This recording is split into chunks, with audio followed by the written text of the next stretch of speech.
Shalom, selamat pagi jemaat dikasih Tuhan. Kembali kita berjumpa dalam Renungan Pagi. Mari pagi hari ini kembali saya mengajak kita semua untuk merenungkan firman Tuhan. Supaya dengan melalui firman Tuhan, hidup kita akan terus dibangun. Dan kita pun akan semakin bertumbuh, diteguhkan dan dikuatkan dalam iman dan pengharapan. Karena firman Tuhan adalah kebenaran. Firman Tuhan menjadi sumber kekuatan bagi kita. Firman Tuhan pedoman dan penolong bagi kita.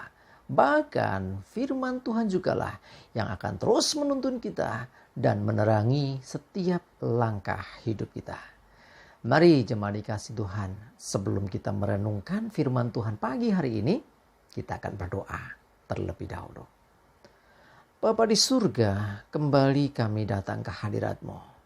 Kami menaikkan segala puji dan hormat dan syukur atas segala kebaikan-Mu ya Tuhan.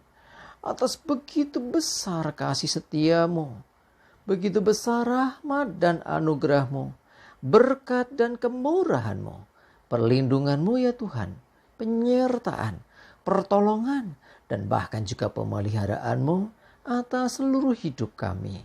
Terima kasih ya Tuhan. Dan pagi hari ini kembali kami merenungkan firman-Mu. Mari Tuhan, Engkau yang singkapkan dan nyatakan kebenaran firman-Mu. Dan Roh Kudus urapi kami semua ya Tuhan. Sehingga kami bisa menangkap, mengerti, dan juga melakukan kebenaran firman-Mu di dalam hidup kami. Terima kasih ya Tuhan. Di dalam nama Tuhan Yesus kami bersyukur dan berdoa. Amin.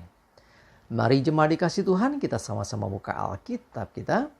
Dan renungan pagi hari ini saya ambilkan dari kitab Mazmur 37 ayat 8. Saya bacakan. Berhentilah marah dan tinggalkanlah panas hati itu. Jangan marah, itu hanya membawa kepada kejahatan. Jemaat dikasih Tuhan, berhenti dari marah.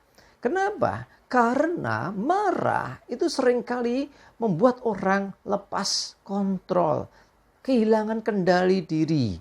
Ya memang sih, ya setiap orang pasti pernah marah. Ya Bapak, Ibu, dan saudara semua pasti pernah marah juga kan? Nah, penyebabnya bisa macam-macam ya. Tetapi marah sendiri adalah sebetulnya ekspresi dari jiwa. Jadi ya setiap orang biasa mengalami marah. Tapi kita mesti waspada dan berhati-hati dengan marah.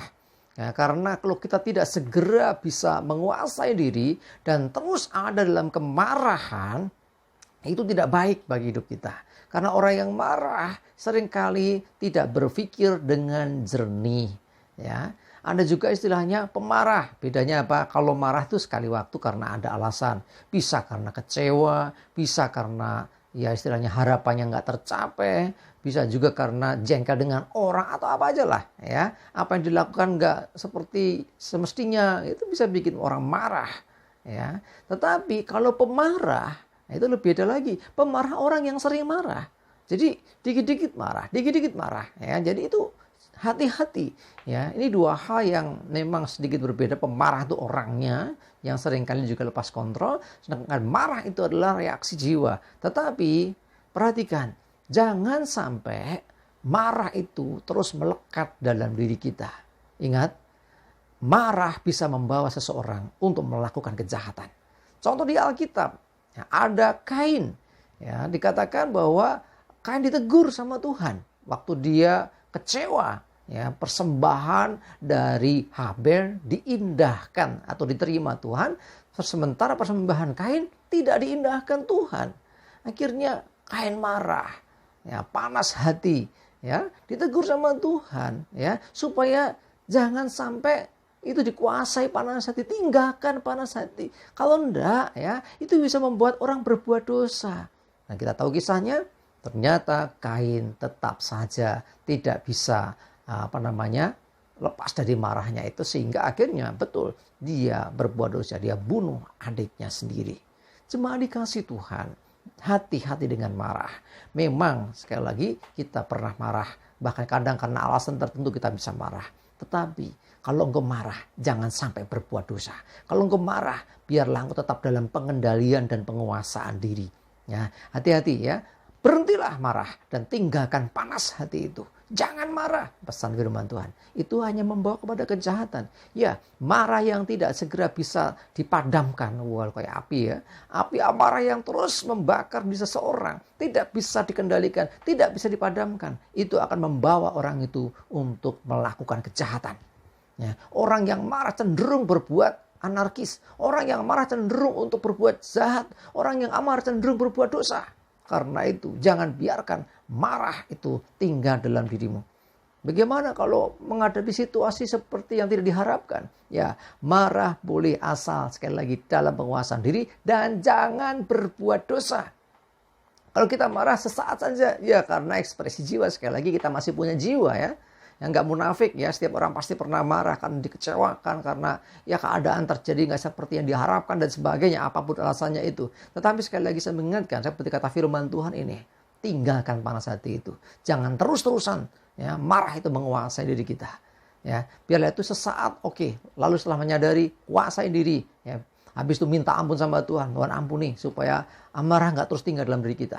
Dan mulai hiduplah dengan hikmat Tuhan.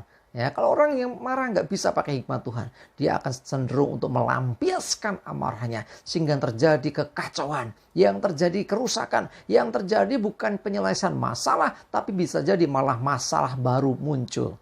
Ya, bahkan dikatakan itu bisa membawa orang kepada kejahatan, kepada dosa karena amarah. Karena itu mari Bapak Ibu sudah dikasih Tuhan.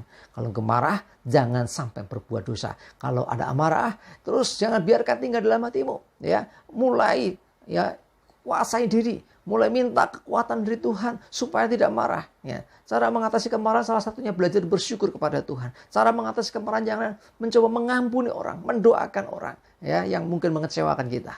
Ya, karena sekali lagi amarah tidak membawa kebaikan, jangan biarkan tinggal dalam dirimu, jangan sampai engkau lepas kendali dan amarah bisa membuat orang akhirnya jatuh dalam dosa. Pastikan hidup dalam pengendalian diri, itu salah satu buah roh. Amin. Kita berdoa. Tuhan terima kasih kami diingatkan untuk kami selalu menguasai diri dalam segala keadaan. Mungkin ada banyak alasan untuk kami marah karena kekecewaan dan banyak hal yang lain.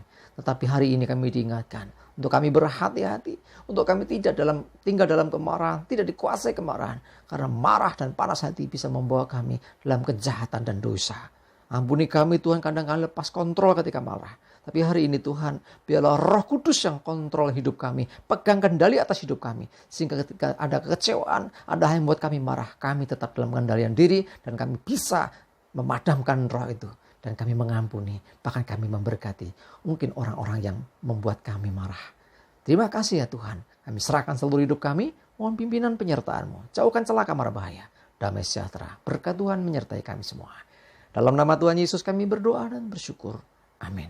Mari jemaat dikasih Tuhan, yuk semangat ya, maju terus dalam iman dan pengharapan. Selamat beraktivitas, Tuhan Yesus memberkati kita semua. Amin.